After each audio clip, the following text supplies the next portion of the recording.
nananawagan sa ating mga kababayan dito sa Pasay, dito sa Metro Manila. Kung kayo po ay nagmamahal at sumusuporta sa ating Pangulo, samahan niyo po kami ngayong gabi dito po sa Gate 5 ng Villamor Air Base para maipakita ang pagmamahal at pagsuporta ng napakaraming Pilipino sa pinakamamahal na Pangulo ng Pilipinas, Rodrigo Duterte. Sa ating po mga kasamahang pulis, alam natin, minamahal rin nila si Pangulong Duterte. Dinoble ng Pangulong Rodrigo Duterte ang kanilang sweldo.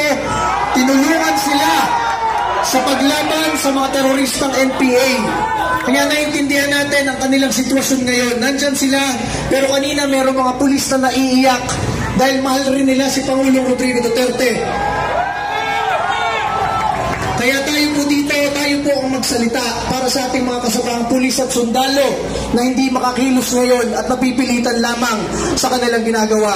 Tayo po ay nananawagan sa ating mga kababayang Pilipino na sumama dito sa peaceful gathering po natin para maipahayag ang ating pagmamahal sa isang Pilipino na ngayong gabi ay tinatangka ibigay sa mga dayuhan.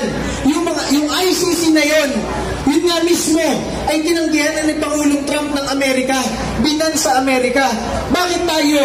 Ibinibigay pa natin mismo sa ICC ang isang kababayan natin. Hindi lang isang kababayan, isang Pilipino na naglingkod ng maayos, mahal na mahal ang milyong-milyong Pilipino.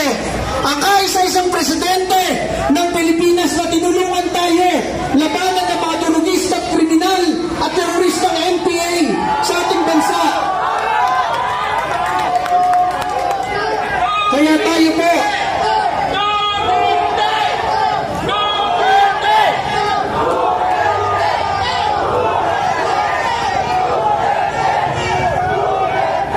tayo po ay nananawagan sa mas marami nating kababayang Pilipino. Nasa social media, talagang daan-daang libo hanggang milyon ang nag-iiyakan ngayon sa nangyayari sa ating bansa.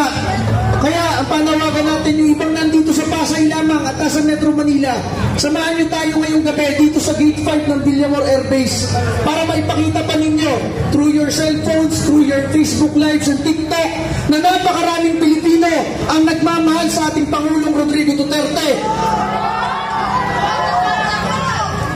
Sana po huwag nating hayaan na makalipad ang eroplano ngayon dahil baka hindi na natin makita si Rodrigo Duterte sa ating buhay.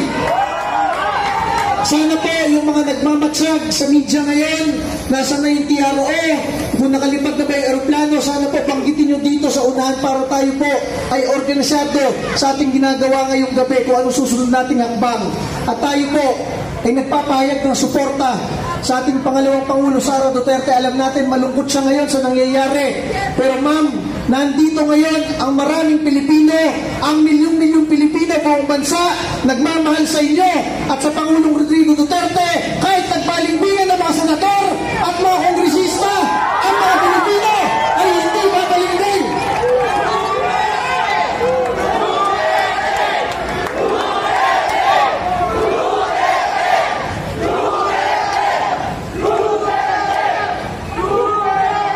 Panghuli na lamang, napakaraming nagme-mensahe sa ating kanina.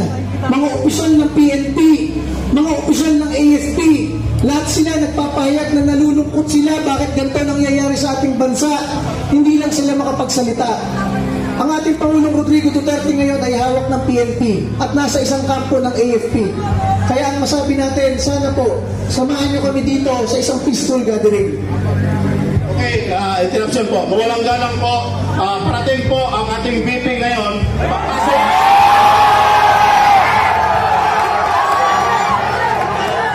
Magaling mo na.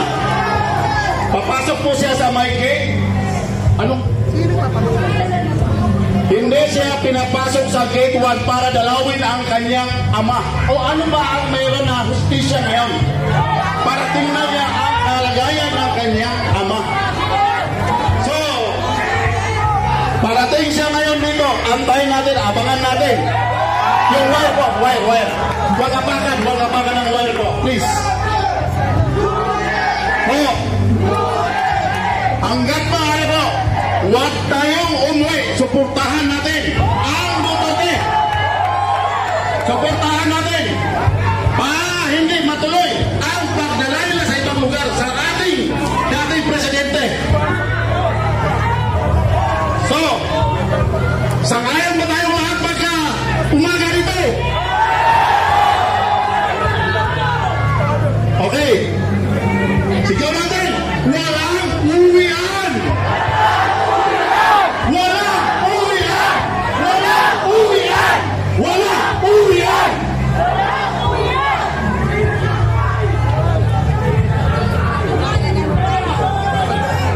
Okay, Inday Sara Duterte! Inday Sara Duterte! Inday Sara Duterte! Inday Sara Duterte! Okay, kung meron ba gusto magsasalita, kayo po ay welcome. Apo, kapatid.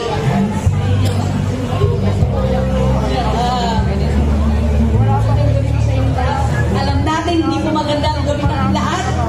Assalamualaikum warahmatullahi wabarakatuh. Sa aking mga kababayan na Maranao na Muslim at lahat ng mga kababayan natin na mga Muslim na nandito. 2016 kami ay sumusuporta kay Tatay Digong. Nagkaroon kami na puwang dito sa Pilipinas dahil kay Tatay Digong. Sila lang po ang nagbigay sa amin na kami ay bigyan respeto ng mga Muslim sa buong bansa. Kami ay nandito ay ang itatangkong si Tatay Digong. Allahu Akbar! Allahu Akbar!